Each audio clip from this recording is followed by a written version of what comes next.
सैफई में आज हम आए हुए हैं और सैफई में समाजवादी पार्टी के राष्ट्रीय अध्यक्ष अखिलेश यादव जी अपने पार्टी कार्यालय पर लोगों से मुलाकात कर रहे हैं और दीपावली के शुभ अवसर पर यहाँ पर एटा, इटावा, मैनपुरी, फर्रुखाबाद, कन्नौज यानी उत्तर प्रदेश के कई जिलों के यहाँ पर समाजवादी पार्टी के कार्यकर्ता आए हुए हैं।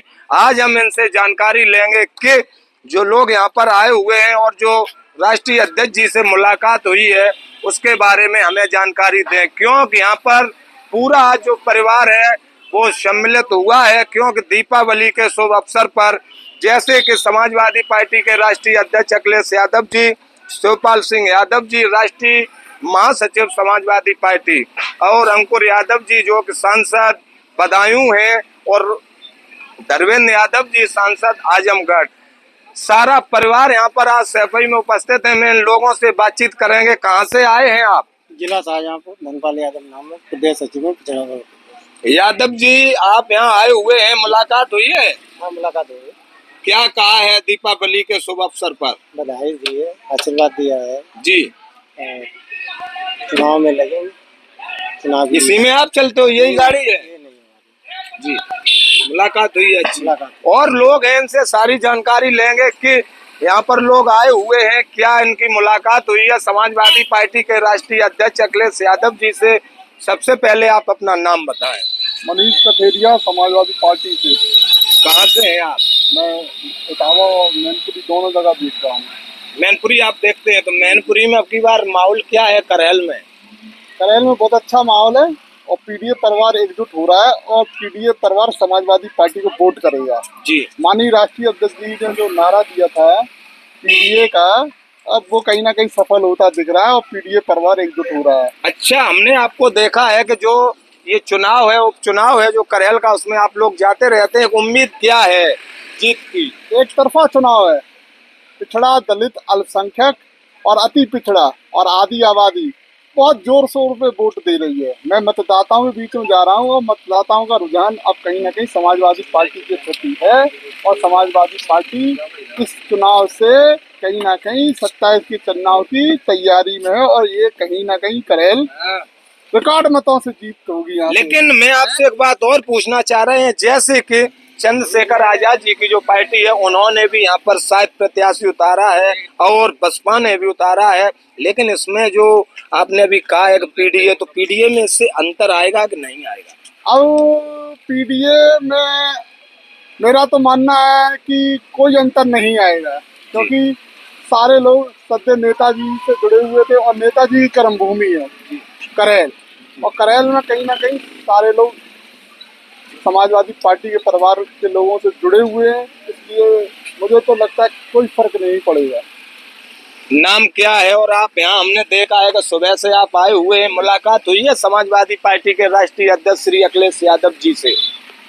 नहीं, मैं अपने राष्ट्रीय अध्यक्ष आदरणीय अखिलेश यादव जी के, हमारे जो साथी खड़े हैं वो अपने नेता, महबूब नेता राष्ट्रीय अध्यक्ष जी की एक झलक पाने के लिए हम यहाँ पे खड़े हैं, तो अपने नेता का इंतजार कर रहे हैं।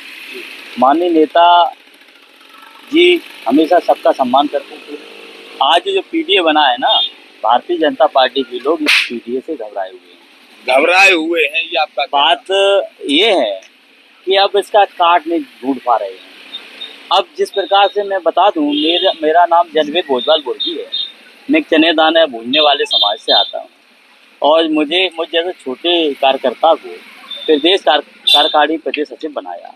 इसी प्रकार जिन समाज की अपेक्षा हो रही थी, जिन सम्मान नहीं मिल पा रहा था और कोई दल दे भी नहीं रहा था, माननीय राष्ट्रीय अध्यक्ष जी ने उन सभी वर्गों को सम्मान देने का काम किया। आज अपने मेरे नेता हमारे बीच दिवाली के पावन पर्व पे आए हैं। मैं अपने नेता को शुभकामनाएं बधाई देने के लिए आए हैं और अभी माननीय जी निकलेंगे, उनसे रूबरू होंगे, एक झलक पाएंगे, उनकी दर्शन करेंगे। तो कहीं ना कहीं करेल का जो चुनाव है उसमें हमें लगाया गया है, बुर्जी वोट बैंक की हमें जिम्मेदारी दी गई है। और जहाँ तक ये मानना है तो वो चुनाव एक तरफा है, समाजवादी पार्टी, इसमें कोई मुकाबला नहीं है। लेकिन अब कार्यकर्ताओं की होड़ इसमें लगी है कि कितने अंतर से बीजेपी के प्रत्याशी को हराया जाए। क्या उम्मीद है आपकी, जो जीतने की उम्मीद है करेल में? जिस प्रकार से करहल के जो मतदाता हैं उनका उत्साह समाजवादी पार्टी की तरफ झुकाव जो है, उससे तो ये प्रतीत होता है कम से कम 1 लाख प्लस से बीजेपी प्रत्याशी हराएंगे। समाजवादी पार्टी के राष्ट्रीय अध्यक्ष अखिलेश यादव जी 70 से 75 हजार के आसपास जो उनकी जीत हुई थी, और आप उनसे भी आगे जाएंगे तेज प्रताप यादव। बिल्कुल, अब जो है लोगों को लगने लगा है जो भारतीय जनता पार्टी छल कपट बेईमानी जो कर लेती थी पहले लोकसभा का चुनाव। बेईमानी कैसे कर लेती है बताओ? आपने ये कहा है शब्द बेईमानी। 19 में आपकी समाजवादी पार्टी की जो सीट आई थी वो 4 से 5 आई थी, और 2024 में आपकी सीट आई है वो 37 आई है, और उसमें कांग्रेस अगर और जोड़ दी जाए तो 3 से 4 सीट और आपकी बढ़ जाएंगी। लेकिन आप कह रहे हो कि बेईमानी में इसलिए कह रहा हूँ संपादक पत्रकार महोदय कि मैनपुरी में जाति के आधार पर ड्यूटियां लगाई गई थी, चाहे बीएलओ हो चाहे पोलिंग पार्टी हो, उनमें ये देखा गया था कोई अधिकारी यादव ना हो ना कोई मुसलमान हो, ऐसे अधिकारियों को चिन्हित करके लगाया गया था जो कि वहाँ पर जो समाजवादी पार्टी के मतदाता उनको रोका जा सके। फिर भी जनता ने चुनाव अपने हाथों हाथ लिया और समाजवादी लोकसभा उपचुनाव में आदरणीय श्रीमती डिम्पल यादव जी के रिकॉर्ड मतों से जीत दर्ज कराई।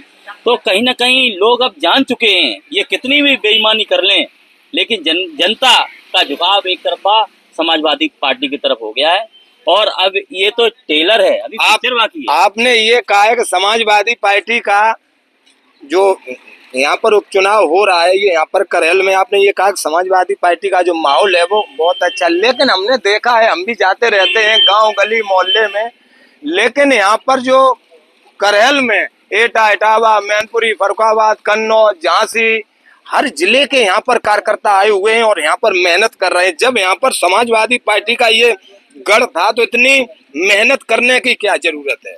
मेहनत इसलिए हम कर रहे हैं, कहीं ना कहीं मेरा समाज का वोट कहीं ना कहीं गुमराह हो जाता था, भटक जाता था। अब वोट लगी है कि मुझे मेरा भुर्जी बिरादरी का वोट समाजवादी पार्टी में गिनती कराएं और बढ़ चढ़ के मतदान करें, तो जीत का अंतर तो बढ़ेगा, क्योंकि छोटे छोटे वर्गों को सम्मान मिलने लगा है। माननीय राष्ट्रीय अध्यक्ष पीडीए की बात कर रहे हैं, उस दिशा में महत्वपूर्ण कदम भी उठा रहे हैं। लोगों को जो कार्यकर्ताओं को सम्मान नहीं मिल रहा था वो सम्मान मिल रहा है। जी, आपका नाम क्या है? अजहरुद्दीन। कहाँ से है? हम यहीं करैल से हैं, गाँव में रहने वाला हूँ मैं, लेकिन मेरा एक गाँव यहाँ पे भी है करैल में, मैं यहाँ से हूँ।